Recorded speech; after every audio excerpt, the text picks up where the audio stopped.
This is another movie review request, and you know what? It's a good movie. Let's go and jump into it, because there's not really much else I can say for this opener. What's up, world? Welcome to another episode of Movie Breakdowns. I'm your host, Ali Zakka.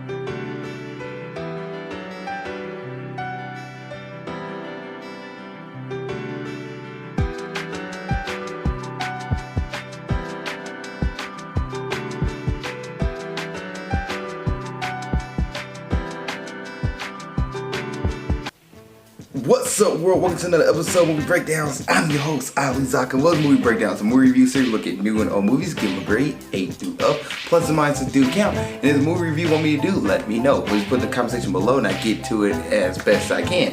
Also have a Patreon/Ali Zakka for $2 a month. Get the cut in front of everybody. You get your review out way before it comes out on Facebook and YouTube. You also get trailer reactions, trailer reviews, and much more content on the Patreon. Now, let's go and get into 2004's movie done by Quentin Tarantino, Kill Bill Volume 2. This is the second installment of the Kill Bill series. So Kill Bill Volume 1 was Part 1, Kill Bill Volume 2 is Part 2. And what is Kill Bill Volume 2 about? Well, like I said, it's the continuation of Kill Bill Volume 1.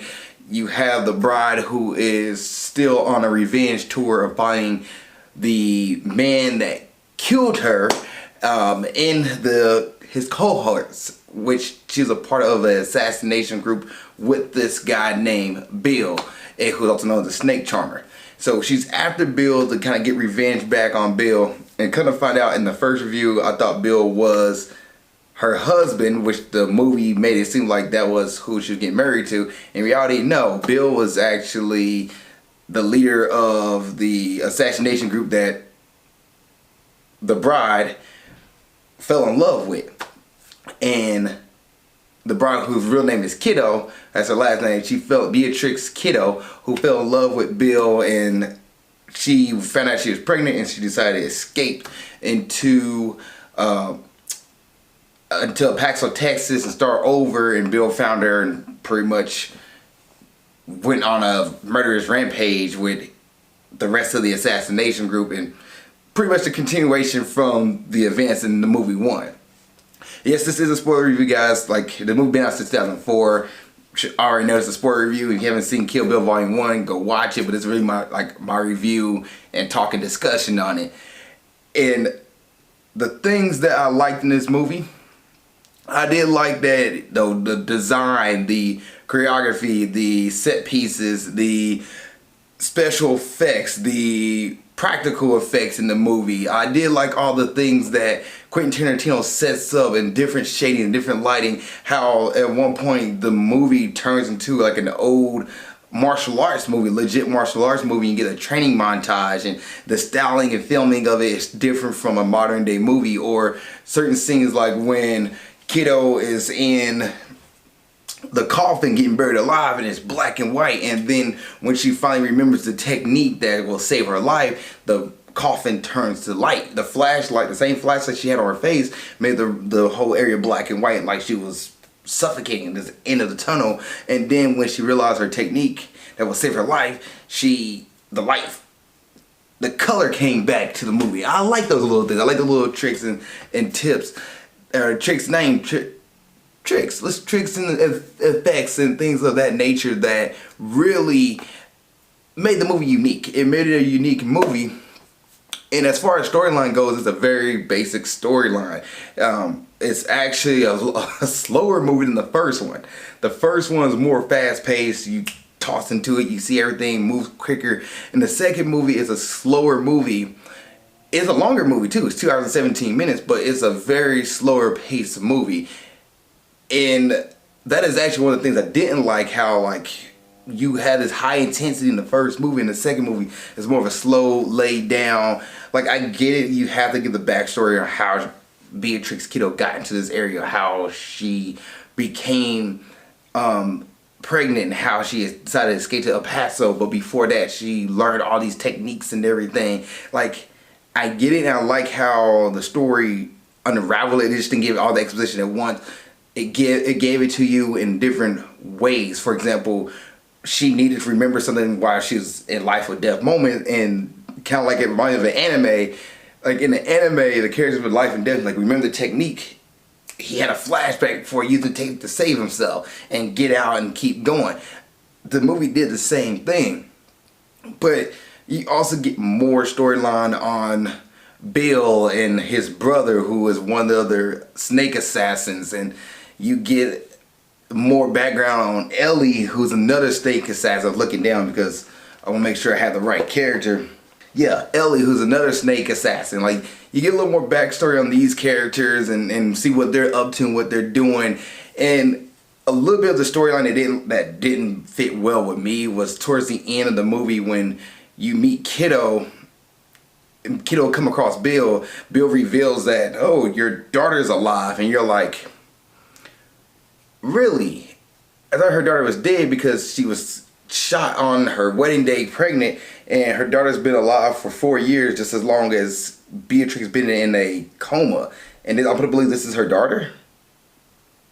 And we're just running with it. There's no questions about this. Okay, cool. And in the first movie, there's a scene where Beatrix wakes up and she checks her belly, her stomach, not her stomach, but just her belly area to see if, you know, the baby was there, and the baby was gone, but you never checked to see like the scar of like a C-section that was done to remove the baby out. Like, there's none of that. It's just like she feels it, and maybe there's a scar there, and so therefore she knows that either the baby was taken out, that she knows the baby was taken out, but maybe the baby didn't survive or something like that. There's no confirmation of that. We just see it, and we're just like, that kid is Beatrix's kid, but 4 years old? Okay, whatever. We're rolling with it. But those are two things I really didn't like. It's a slower paced movie, and then like the reveal of the kid, and you're like, whatever. Sure, we're just rolling with it. And I'm supposed to believe that Beatrix is like, I'm going to accept this girl as my daughter, no questions asked. Like, okay, this is my daughter. And I do like the reason why, because Bill was trying to figure out the whole movie why Beatrix left. And when Beatrix says that I'm pregnant, I don't want my daughter to be raised in this environment. Like, I like it. It all made sense as far as the reasons for what she did and the reason behind the character's motivations. All made sense. It really did. It really did. But that's my two nitpicks in this movie. Like, it's the slower paced movie and the story with the daughter being revealed at the end. You're like, okay. And then more focusing on the other characters like Bud, who is Bill's little brother, who is also one of the snake assassins. Like, sure, okay, I really don't really care about the dude who's living off on his own. That, yeah, I know that, you know, Beatrix is coming to hunt him down and take him out like she's gonna take out all the others. But okay, cool, whatever. We're dealing with it. And another thing about him that also threw me off, Beatrix runs up on him and he shoots her with a shotgun. Granted, getting shot with a shotgun will hurt like HE double hockey sticks, and I never been shot by a shotgun, but also I'm pretty sure I would survive a shotgun shot for how close she got shot. But in the first movie, they made Beatrix seem like a just unstoppable force, and just taking out 88 people at once and taking out Lucy Liu and all these other top-notch assassins with swords that she was taken down from one gunshot, which I almost believe, like, yeah, I don't know about that. Unless guns in the Quentin Tarantino world is a much stronger weapon than getting your body sliced in two, but getting back up and still fighting. Granted, she never got touched by a sword in the first movie, but she got tossed and flipped into a table with things that would break her bones.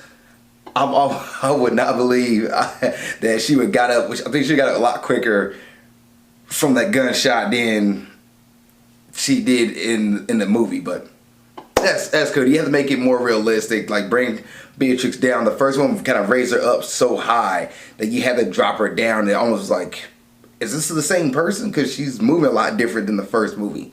But that's my thought on that. That's another thing I had. Was like, didn't really mesh well for me. That's one thing I didn't like. Another thing I did like, as I'm thinking about it, is the fight scene between Ellie and Beatrix in Bud's trailer home.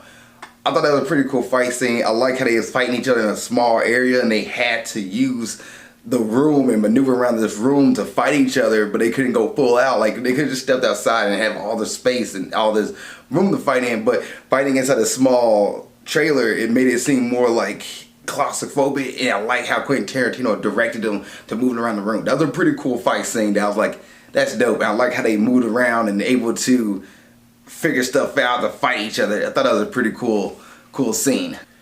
Alright, so let's go ahead and get into the budget of this all. This movie had a budget of $30 million and it grossed worldwide 154 million plus. And the director, I said, is Quentin Tarantino. This movie cast, as it goes, we had Uma Thurman, who played Beatrix Kiddo, who was also at the bride. I thought she was fine. Just a cool character on a revenge tour. You knew why she was on a revenge tour, and just solid. Like, she thought she had everything. She thought she had a nice life.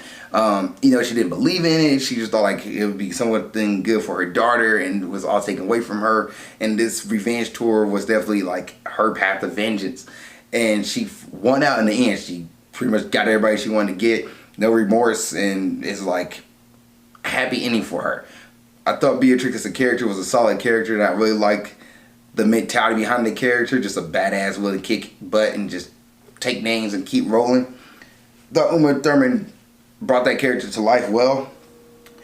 David Carradine, who played Bill, I thought Bill was also a solid character. I thought David brought Bill to life and him a character being like this dude who's almost untouchable and kind of like an end point for Beatrix. And when you finally meet him and finally get to see him talk and like see like, okay, he's want to see if Beatrix make it all the way to him, and then when she does, he's like, here's the final piece here and let's finish this off. But he wanted to know the truth behind everything before they get to the final fight.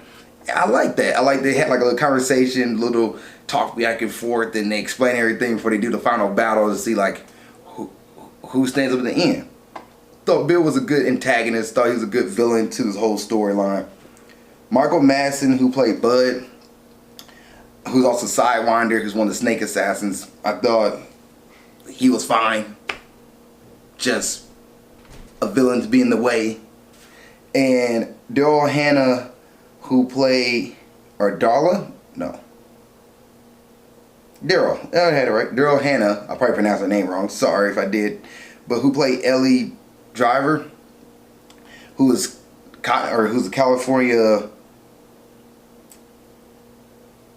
mountain snake. I thought she was fine. I thought she was like almost an alter ego to Beatrix. Like, it was they're two blondes, they almost similar height, and it's almost like they were 1A and 1B, and this is their moment to fight each other to see who comes out on top. I kind of wish we got a little more backstory on Ellie. Knew Ellie didn't like Beatrix, but I really wanted more from her in this movie, which we didn't get that backstory. But the little bit of the taste that we had there, I thought was like, okay, I see what's going on here. Reminded a lot more of like an anime, a protagonist versus the antagonist. Like, yeah, the final boss before the boss, because that's who Ellie kind of was. And I thought they had a good fight scene. Any other thoughts? Nope, I think I pretty much said all my thoughts I wanted to say. I think it's a good movie. Is this a Friday night movie? Yeah, you can watch this on Friday night with your friends. It's a rated R movie, so friends and older family members. And grading time. I'm going to grade Kill Bill Volume 2 a B-. It's a B- for me. That's an 80%. To me, the movie, solid story, good conclusion. The ending with the kid showing up was kind of like for me, and it was a little slower paced movie, but they also gave you more exposition and explanation on what happened in the first movie. But also, if you watch that first movie and then watch this movie back to back, you're almost like, I feel like Beatrix Kiddo should be able to overcome some of the challenges she goes through in this movie. And at a point, I never felt like she really was gonna lose, because that first movie set her up so well that this movie was almost like, okay, we're just seeing how everything plays out. But Yeah, it's a B minus. It's a good movie. The choreography is solid. The practical effects is still good. The design and how the movie does certain details I thought was really good. Only thing I didn't really like to me was it was a slower movie as far as pacing wise. And then the reveal of the daughter was like, yeah, we didn't really need that, but okay. It gave you more room to breathe before you get the final fight between Bill and Beatrix. But other than that, it's a good movie. It's good. If you guys seen Kill Bill Volume 2, what'd you think? Please put in the comment section below. Other than that, see you guys in the next episode of Movie Breakdowns, and keep being awesome. Thank you so much for making it to the end of this video. I really appreciate that. Please don't forget to like, subscribe, and comment. If there's a review you want me to watch or do, let me know. Please put it in the comment section below this video. Also, you want to watch the last episode of Movie Breakdowns, it's right there. Just gotta click on it and you'll be able to watch it. Thank you guys so much. I appreciate it. Love y'all, and keep being awesome.